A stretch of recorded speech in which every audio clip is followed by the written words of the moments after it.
So hello guys, welcome back to our new another mini vlog. তো আজকে আমরা যাচ্ছি মায়াপুর। অনেক দিন ধরেই বাড়িতে সবাই বলাকওয়া করছে যে কোথাও ঘুরতে যাই।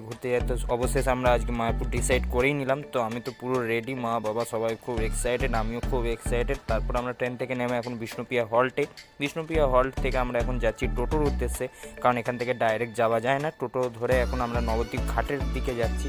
নবদ্বীপ ঘাটের ওখানে আমরা এখন টিকিট কেটে আমরা এখন নামছি। যেহেতু আমরা উইকেন্ডে গিয়েছিলাম, ওই জন্য এখানে প্রচুর পরিমাণে ভিড়, তোমরা সব দেখতেই পাচ্ছ।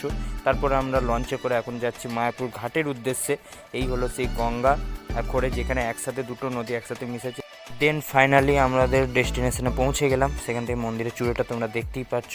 মন্দিরের ভেতরে আমরা ঢুকেছি, সেখানে আমরা ভোগের কুপনও কেটে নিয়েছি। তারপর আমরা যাচ্ছি মন্দিরের ভেতরে ঢুকার জন্য, কিন্তু সেখানে কোনো ফোন অ্যালাউড নয় বলে ভেতরকার ছবি তোমাদের তুলে ধরতে পারলাম না।